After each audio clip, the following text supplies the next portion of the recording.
Friends, स्वागत है आपका हमारे चैनल फार्मा लेक्चर्स में। आज का वीडियो बहुत ज़्यादा इंपॉर्टेंट होने वाला है बिकॉज आज के इस वीडियो के अंदर मैं बात करने वाला हूँ ऐसे मेडिसिन के बारे में जिनका यूज़ किया जाता है वायरल फीवर के ट्रीटमेंट के लिए। अब ये वायरल फीवर क्या है वो समझ लेते हैं, देन एक एक करके हम सारी मेडिसिन को कवर करेंगे। तो जो फीवर होता है पहले वो समझना होगा। हमारा जो नॉर्मल बॉडी टेम्परेचर है आपको भी पता है वो होता है 98.6 डिग्री फ़ारेनहाइट। अगर इससे बढ़ गया, इससे हायर हो गया तो उसी को हम फीवर कहते हैं। बट अभी जो चल रहा है वो क्या चल रहा है, वायरल फीवर। तो जो हमारा टेम्परेचर तो बढ़ा हुआ है बॉडी का टेम्परेचर, बट उसके साथ साथ लोगों को देखा गया है कि सर्दी हो रखा है, जुकाम हो रखा है, खांसी, दस्त, उल्टी वगैरह। मतलब कि फीवर तो है लेकिन उसके साथ में बहुत सारी ऐसी प्रॉब्लम हो रही है उनको। तो वही हम समझेंगे कि आखिर अगर किसी को फीवर के साथ सर्दी हो रखा है उस टाइम पे कौन सा मेडिसिन देंगे, जुकाम हो रखा है उस टाइम पे कौन सा देंगे, खांसी, दस्त, एलर्जी हो रखा है उस टाइम पे हम कौन कौन से वो मेडिसिन को देंगे, और क्या इसके कारण, लक्षण और क्या मेडिसिन यानी इलाज है वो सब कुछ हम देखेंगे। तो यहाँ पे ये भी मैं आपसे वीडियो के अंदर डिस्कस करूँगा कि आखिर जब हमें बुखार आता है तो हमारा शरीर क्यों कांपता है। कुछ लोगों का कांपता है, कुछ लोगों का नहीं कांपता है। तो ये सिवरिंग जो हो रहा है ये आखिर क्यों हो रहा है वो भी मैं अभी थोड़ी देर में आपको बताऊंगा। तो सबसे पहले अगर किसी को भी फीवर होता है तो उसे जो है मेडिसिन तो लेना ही चाहिए। इसके अलावा उन्हें एनर्जी ड्रिंक जैसे कि यहाँ पे रियल जूस आप देख रहे हो ये इनटेक करना चाहिए इनका, और न्यूट्रिशनल फूड या हेल्थी डाइट बोल लो वो खाना चाहिए। इसके अलावा रेस्ट उनको प्रॉपर मिलना चाहिए और एक हेल्थी एनवायरनमेंट में उन्हें रहना चाहिए। आते हैं यहाँ पे सबसे पहले फीवर के ऊपर। अगर किसी भी पेशेंट को फीवर है तो उस टाइम पे उसको कौन से मेडिकेशन चलाना चाहिए। वो कह रहा मुझे दर्द नहीं है, बस उसको टेम्परेचर जो है वो बढ़ा हुआ है, उसको बस फीवर है। तो जिनको जो है हेवी पावर की मेडिसिन जो है वो सूट नहीं करती है उनको जो आप कैलपोल या फिर यहाँ पे पैरासिप 500 या फिर क्रोसिन दे सकते हो। इन तीनों में से कोई सा भी आप दे सकते हो। इसके अलावा जो पेशेंट हैं जिन्हें बुखार तो है लेकिन बुखार के साथ दर्द भी है यानी पेन है, और वो ऐसे पेशेंट हैं जिनको हेवी पावर की मेडिसिन सूट नहीं करती है, तो उन्हें कौन से देना है। तो उन्हें बुखार के साथ थोड़ा बहुत हाथ पैर पीठ कमर में दर्द है तो आप क्या कर सकते हो, फेनक प्लस दे सकते हो। फेनक प्लस में आपको डाइक्लोफेनक सोडियम देखने को मिलता है जो कि यहाँ पे एनाल्जेसिक, और पैरासीटामोल जो कि एक एंटीपायरेटिक एक्शन शो करता है। एंटीपायरेटिक का मतलब होता है बुखार को रिड्यूस करने के लिए, और एनाल्जेसिक जो कि दर्द में काम करता है। तो फेनक प्लस के साथ एल्मोक्स 250 जो कि एमोक्सिसिलिन एक एंटीबायोटिक है। इसके अलावा पेंटोसेक जिसके अंदर पेंटोप्राजोल एक एसिडिटी ड्रग है। अब एसिडिटी ड्रग क्यों दिया जाता है, बिकॉज जो आप यहाँ पे पेन किलर दे रहे हो ना इससे एसिडिटी बन सकती है, इसी वजह से एक एसिडिटी की दवाई देनी पड़ती है। इसके अलावा एंटीबायोटिक जो फीवर आपका उतर जाए वो दोबारा ना आए उसी के लिए, और जो क्योंकि वो बैक्टीरिया इन्फेक्शन की वजह से फैला है ना, इसी वजह से तो दिया जाता है। तो ये भी मैं आपको समझाऊंगा कि एमोक्सिसिलिन एक्चुअल रीज़न क्या है देने का, अभी और अच्छे से आपको क्लियर होगा। तो पहले तो यहाँ पे कॉम्बिनेशन हम देख रहे हैं। अब आते हैं जिनको एकदम ये जितने भी मेडिसिन के बारे में मैंने बात किया ना ये सभी के सब यहाँ पे कैलपोल को छोड़ के यहाँ पे जो आप देख रहे हो पैरासेप, और यहाँ पे फेनक प्लस और पेंटोसेक या फिर एल्मोक्स 250, तो ये सब जो है वो जेनरिक कैटेगरी में आती है। अब यहाँ पे जो बात कर रहा हूँ वो पेटेंट कैटेगरी के मेडिसिन है। तो जिनको मतलब कि ऐसा दिक्कत नहीं है कि मुझे हैवी पावर की सूट नहीं करती है, तो उनको क्या देना है। अगर उनको फीवर भी है, आपको पता है फीवर के साथ पेन भी होता है, हाथ पैर कमर पीठ, तो उस टाइम पे आप जीरोडॉल पी दे सकते हो। जीरोडॉल पी के अंदर एसिक्लोफेनाक जो कि एक NSAID कैटेगरी के ड्रग है, और पैरासीटामोल भी। तो यहाँ पे जो है एसिक्लोफेनाक पेन में काम आ जाएगा, पैरासीटामोल फीवर में काम आ जाएगा। तो इस तरीके से इसके साथ पेंटॉप 40 ये भी एक जो है वो पेटेंट है, और पेंटोप्राजोल गैस्ट्रो रेजिस्टेंट टैबलेट है ये एसिडिटी के लिए, और एक अच्छा सा एंटीबायोटिक जिसको हम टैक्सिमो 200 यानी सेफिक्सिम आप दे सकते हो। इसके अलावा सेपोडॉक्सिम दे सकते हो अगर आपको सेफिक्सिम नहीं खाना है तो ये हो गया।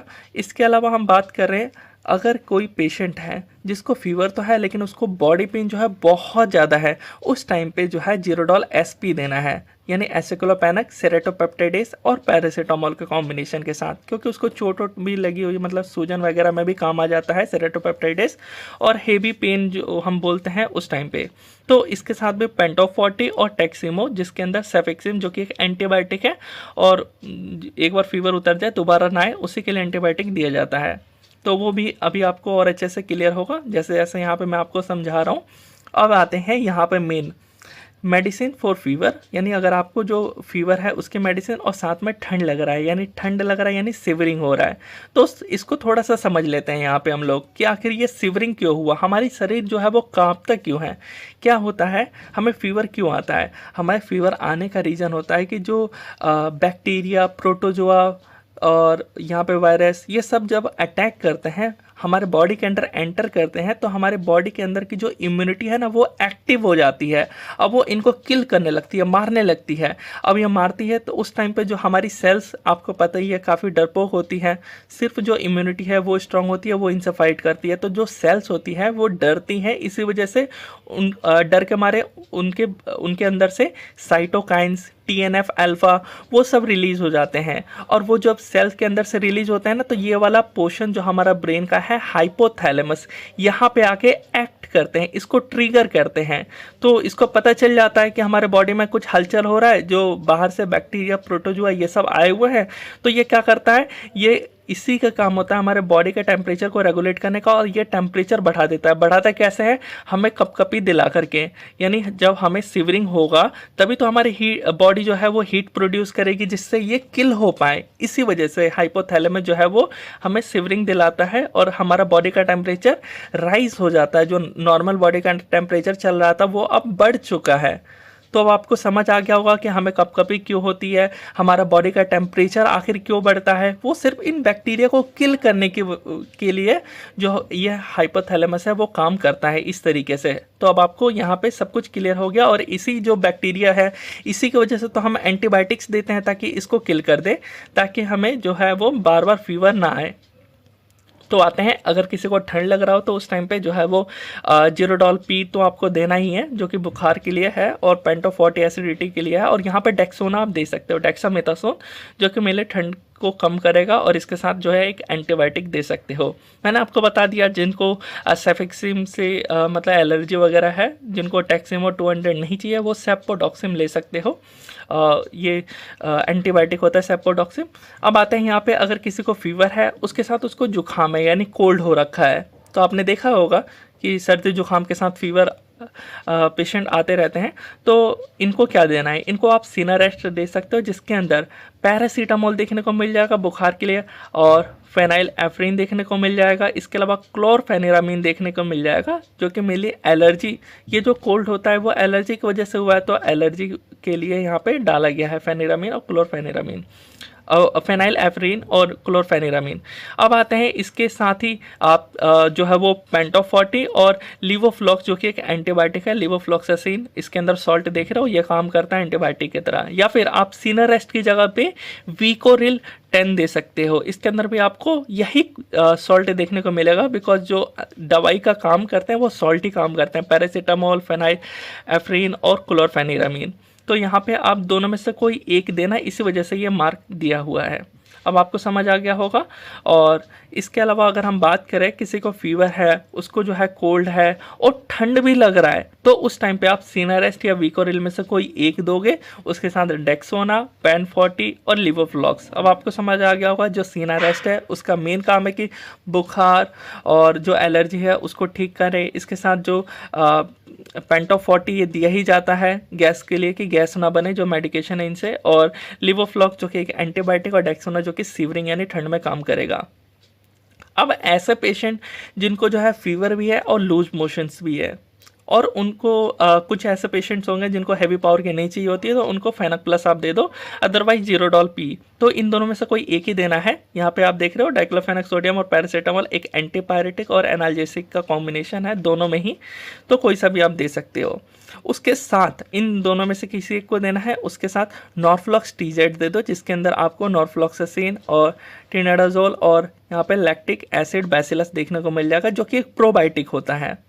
प्रोबायोटिक वही गुड माइक्रोब्स को बढ़ावा देना और बैड माइक्रोब्स को किल कर देना, एक तरीके से काम होता है। तो नॉर्फ्लॉक्स TZ जो है आपका लूज मोशंस में काम आता है, बार बार आप जो लूज मोशन हुआ है वो ना हो। इसके अलावा पेंटोफॉर्टी, और साथ ही आप इलेक्ट्रॉल दे सकते हो, यानी ORS दे सकते हो आप।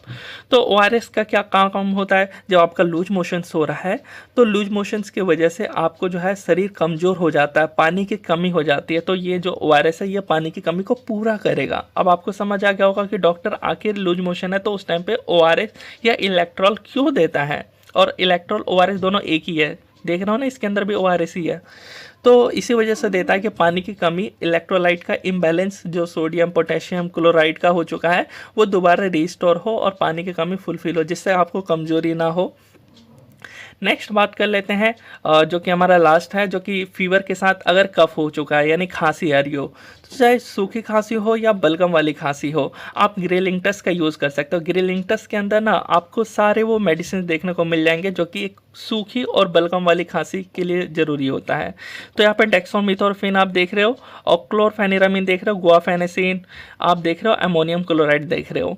तो मतलब इसका काम जो है, डेक्सोमिथोरफिन मेनली सूखी खांसी के लिए दिया जाता है, बट यहाँ पे गुआफेनेसिन अमोनियम क्लोराइड देख रहे हो ना, ये बलगम निकालने के लिए दिया जाता है। और क्लोरफेनिरामिन जो देख रहे हो, ये एलर्जी, जो कि आपका खांसी हुआ है एलर्जी की वजह से, हिस्टामिन, तो उसको मतलब कि वो बाइंड ना होने देने की वजह से ये काम करता है कि बाइंड ना हो और खांसी जो है वो आपको ना हो, एलर्जी ना हो, वो काम करता है एलर्जी के लिए। और सूखी खांसी के लिए डेक्सोमिथोरफिन, और गीली खांसी जो बलगम वाली होती है गुआफेनेसिन और अमोनियम क्लोराइड वहाँ पे काम करेंगे। तो अब आपको क्लियर हो गया होगा कि आपको फेनक प्लस या फिर जीरोडॉल पी आपके बॉडी के अकॉर्डिंग क्या आपको सूट करेगा।